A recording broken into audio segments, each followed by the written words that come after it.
There's something I've been noticing lately about love. Love. Remember that from Mo Better Blues? If you're around my age, then you probably do. That was a Spike Lee joint. The whole storyline circled around this guy named Bleak, who just could not surrender to love. The story arc question is, why can't he love?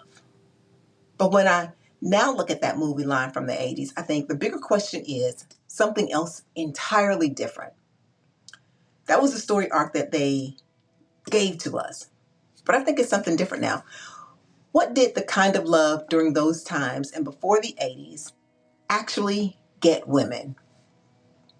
Because if I'm honest, it feels like a lot of us bought the idea of love that were that we've been given, bought the idea of love that we've been given and been exposed to. We bought that idea hook, line, and sinker. And I'll say that men did too. But men over the years have benefited more from love. But women, I would say not so much. Think about it. What were we told as women that we'd get out of love? We'd get a home. We'd get security. We'd get respectability. We'd get being someone's wife, someone's woman. We were sold a promise of long-term support and commitment in exchange, and these exchanges don't seem equitable. But we were told that we would get that in exchange for our immediate and long-term caregiving. Hear these: for birthing families and for the emotional stabilizing that we would provide. That was the purpose, and that was the trade-off. But the structure underneath love makes all the difference in the world. And that structure is patriarchy. Not love alone, but everything that shapes our lives sits on top of or inside of patriarchy. But here, I'm talking about how it affects women as it relates to love, because men receive so much more. They don't just receive love, they receive caretaking. They receive emotional regulation. They receive our domestic labor. They receive the notion of entitled sexual access. And someone whose job it quietly became to keep the base camp functioning. And most of the time, that someone was a woman. And the lived experience that I have with love has crept up on me over time. That is, the way that many of us were taught love was not in equitable service to women.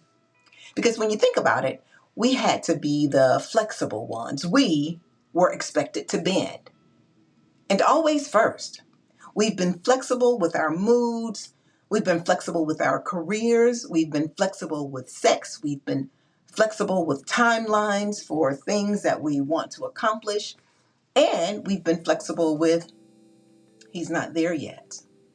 With that idea of waiting for him to, waiting and waiting for him to arrive. We were bent into shapes to keep things working.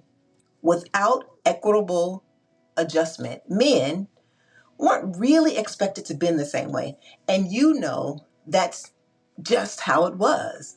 Me saying this isn't attacking men. It's just naming a structure that we all grew up inside of. In fact, for most of recorded history, society ran under patriarchy. Men held the legal power, the financial power, the social power, and women needed men to survive. That was the structure, or is the structure. So love wasn't just romance, connection, and shared values for women. It was stability for us. It was survival for us, which meant women learned how to adjust. We learned how to smooth things over. We learned how to soften what we said so it didn't land too hard. We learned how to manage emotions in the relationships and sometimes how to swallow things that didn't quite sit right. Because if the relationship went sideways, our whole life could wind up going sideways. And that's just how it was. But here's the part I think a lot of women start realizing later in life. Women weren't just loving men, we were creating a base for their success in a system that men created. We stabilized them so they could access greater emotional, social, and psychological capital. We carried the emotional structure of the relationship. I know that I can see that I did oftentimes in my lifetime.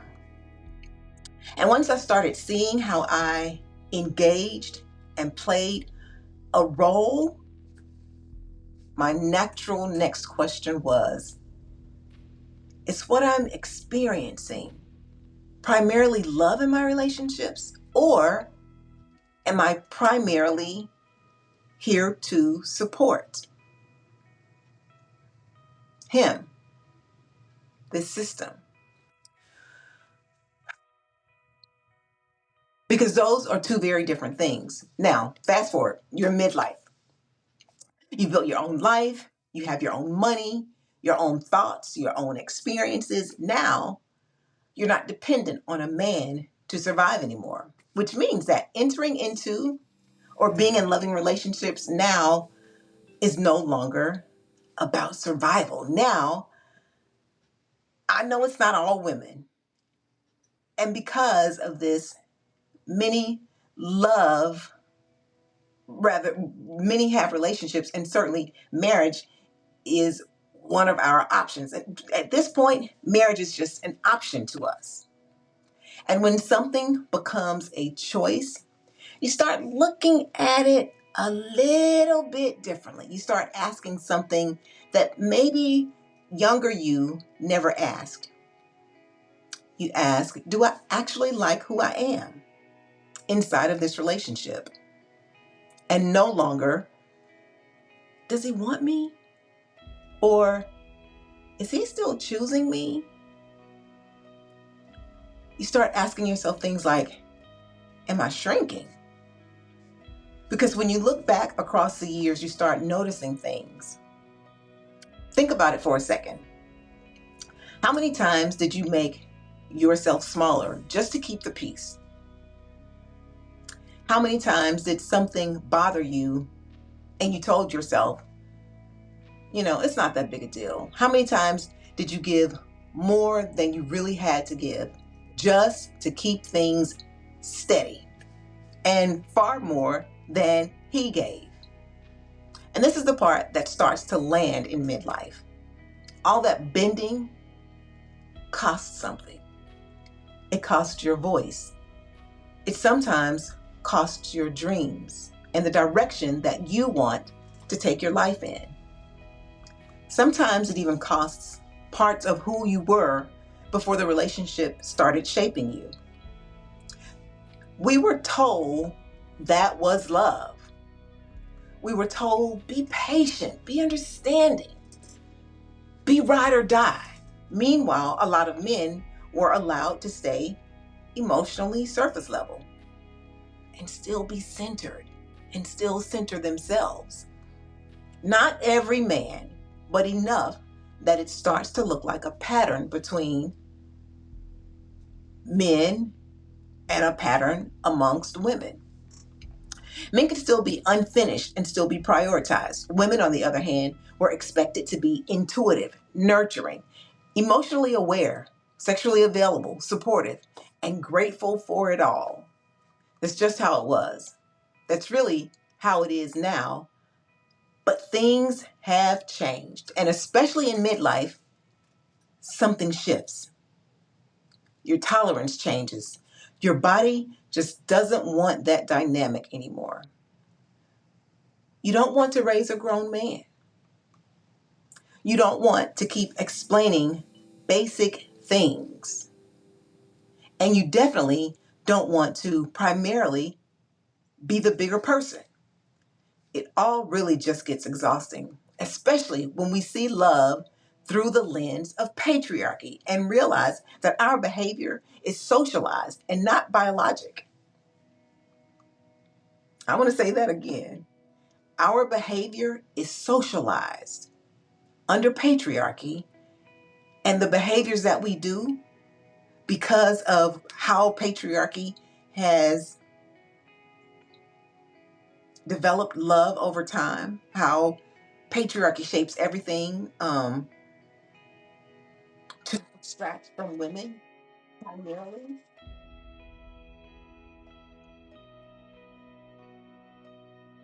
It's we just get to realize that our behavior is socialized because this system, this unnatural system, has created it that way, and it's not biologic.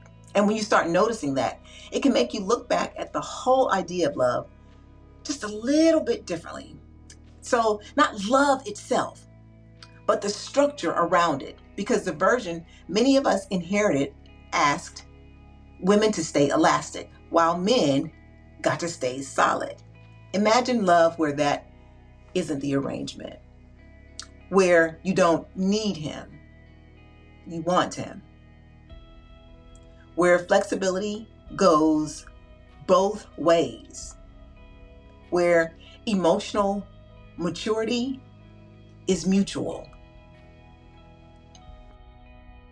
where you don't have to shrink so someone else can feel tall. And if the relationship ends, your entire life doesn't collapse with it. That kind of love doesn't feel like a scam. That kind of love feels straightforward. That kind of love is not built on dependency. It's built on two people actually choosing each other and choosing them again and again. At this point in time, it seems that women in midlife are quietly realizing that the version of love we experienced for most of our lives wasn't really that straightforward. It involved a lot of endurance, it involved a lot of performance, and a lot of tying our worth to being chosen. And if we're really honest, a lot of women weren't just loving men, it was our role to manage them and the gamut of the relationship. But now we're older, now we're wiser, and usually a little less patient with dynamics that drain us. And the question starts changing. It's not, will I still be wanted? It's, is this costing me too much? Because at this stage, abandoning yourself just to keep something starts to feel heavier than being without it. And once you breathe that into your body, you really can't exhale it.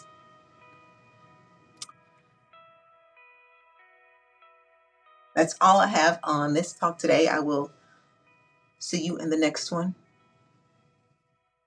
Take care of yourselves. And I really, really mean take care of yourselves. All right.